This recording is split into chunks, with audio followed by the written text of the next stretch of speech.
What's going on, everybody? It's Mr. Marklevitz here again to bring you another lecture video. Today we are continuing Unit 6, talking about documentary films, animated films, and experimental films, but specifically with Lesson 6.2, we're going to be talking about how to plan a documentary.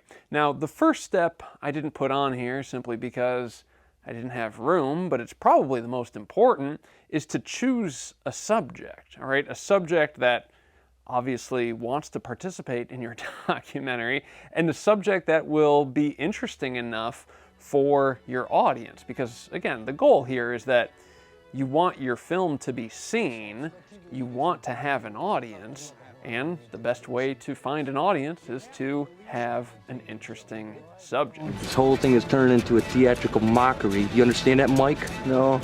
Well, you will. Step 2, choose a purpose. Now, just like with writing, you can make a documentary that is meant to inform, meant to persuade, or meant to entertain. So let's take a look at each one of these. Now, if you're making a documentary to inform, well then you're making a documentary that is providing information to the audience. One example of a documentary that is meant to inform would be a travelogue. Now, in the early days of cinema, before air travel was as available as it is today, there would be these travelogue films that you could go to, and they would sort of show what life was like in these foreign exotic lands. So you didn't have to get on a boat and travel across the Atlantic to go to Paris. You could go to your local cinema and watch a travelogue documentary about what life was like in Paris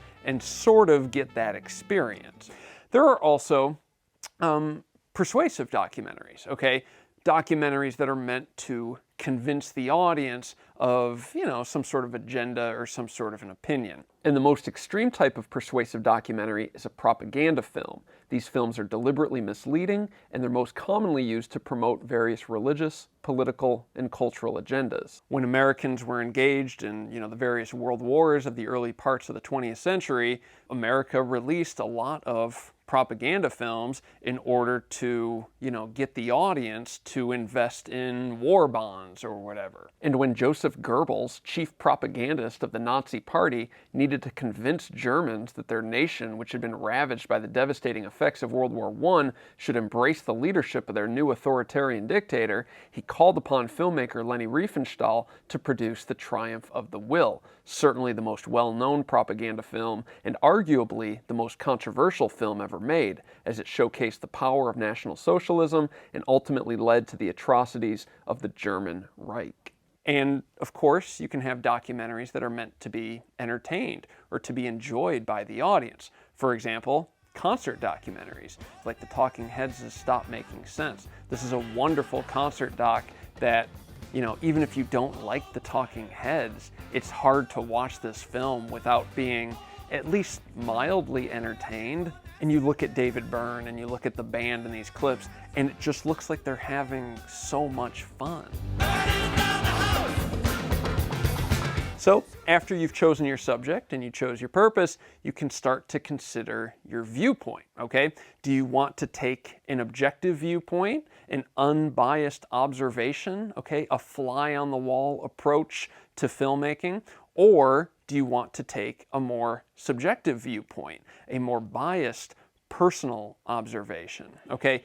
Now, I personally tend to enjoy objective documentaries because I think cinema, one of the great strengths of cinema is its ability to capture reality in this, unbiased style of filmmaking. But certainly, that comes with complications, because once you bring a camera into a real environment, the subject that you are filming will act differently because that camera is present, okay? So if that's the case, can you ever really capture reality in this unbiased observational way? A lot of people would argue that you can't, okay? The other problem with objective cinema is that you know, even though I like it, I'm sort of in the minority of people here, okay? There's a reason why the direct cinema movement died almost as quickly as it was born, because why am I paying to see this unbiased, objective version of reality? I don't need to go to the cinema to do that. I can just go outside, okay? That's why I think a lot of the more financially successful docs of at least the last few decades fall more under the subjective viewpoint, okay? And yeah, I do, again, understand that that word biased comes with negative connotations, but that's not necessarily meant to be the case, okay?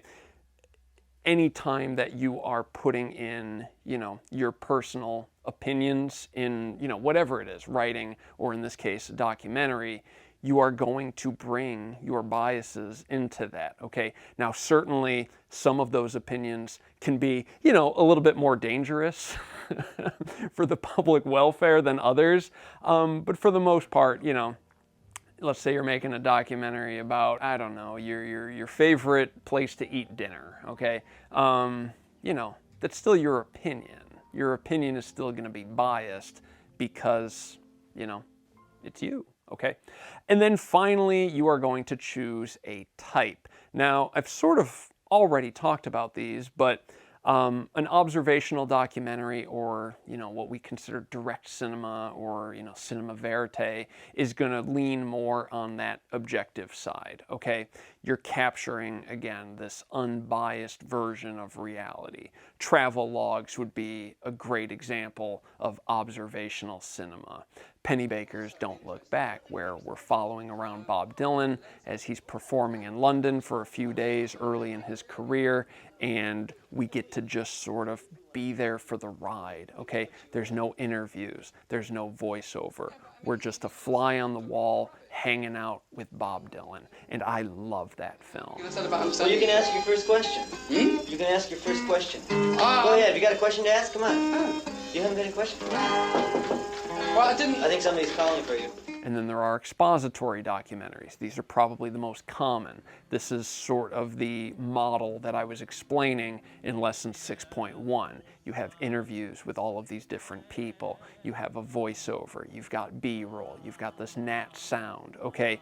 These films are very heavily researched and often meant to inform the audience of, you know, specific topics, or even persuade the audience to support specific viewpoints, okay?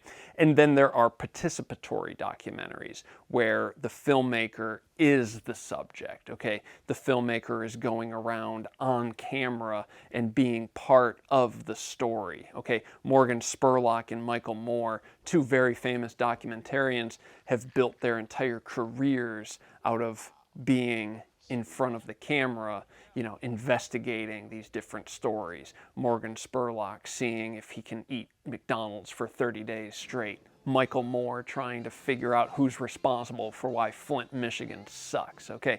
So once you've chosen your subject, you've chosen your purpose, you've selected a viewpoint, then like I said, it's your time to decide how involved you want to be in the film. Are you going to take this observational, objective approach? You're a fly on the wall, just sort of capturing reality in its most unbiased, you know, observational way. Are you going to take a more expository approach where, you know, you're not necessarily on camera, but you're still supporting your opinion with a voiceover track possibly, or interviews, or, you know, the inclusion or exclusion of specific information that either supports or opposes your opinion? Or are you the star? Are you going to be on camera sort of guiding this narrative forward, right? You are the first person subjective narrator of your own documentary.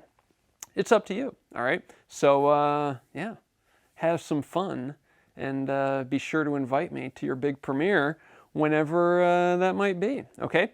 Your lab assignment for this week, guys, you are going to create 2 30-second documentaries. The first one I want to be observational and objective. You are just capturing reality in its most unbiased way, all right? You absolutely have to get consent before you start filming anyone, okay? Because filming somebody without their consent is illegal, at least in this state, okay?